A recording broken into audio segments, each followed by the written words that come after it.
Bernal Díaz del Castillo was born in 1495 in Medina del Campo, Valladolid. From a young age, he learned how to handle weapons, and in 1514, at the age of 18, he sailed to the Americas towards Cuba and later joined 2 expeditions to Yucatan. In 1590, Díaz del Castillo accompanied Hernán Cortés to Mexico, where he acted and was a witness during the struggle for dominance over the Mexica Empire. His Historia de la Conquista de la Nueva España is considered one of the most valuable testimonies of the conquest of Mexico. Despite being considered by historians as uneducated and vain, Bernal completed the work in 1568 and it was published in Madrid in 1632. It's worth noting that Díaz del Castillo wrote his account more than 40 years after the fall of Tenochtitlan in 1521, meaning he didn't describe events as they happened, but rather recounts events in which he participated, including 3 expeditions and dozens of battles, as he himself calls them his narratives.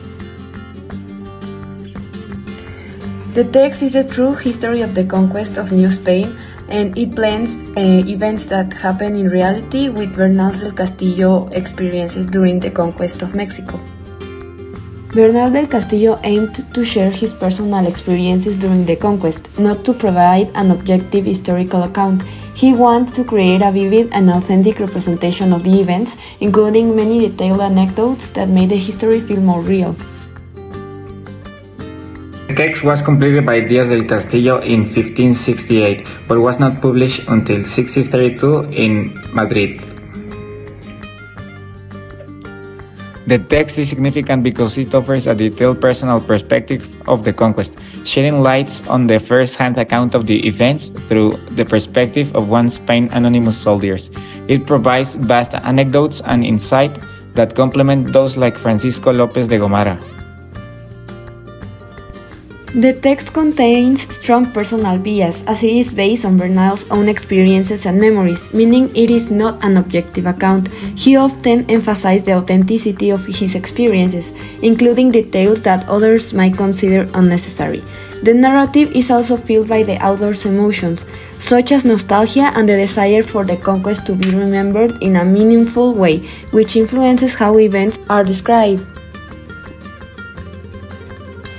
A merit report is a term that refers to a type of document in which a person's achievements or contributions in a particular field are presented in order to justify or highlight their values, abilities, and skills. In Bernal's historical context, it was often used to evaluate the performance of conquerors and settlers, especially regarding their services to the crown. While it might seem at first that La Historia Verdadera de la Conquista de la Nueva España would fall into this category, it is more alike to a historical account or memoir that shows the author's personal experiences. While the text certainly emphasizes his role and contributions in the conquest, its primary purpose wasn't to directly seek rewards for his actions. Historia Verdadera de la Conquista de Nueva España stands as a significant historical document that combines personal narrative with lengthy historical themes. It provides us a unique view to the conquest of Mexico, emphasizing the importance of individual experiences in shaping historical memory of the conquest.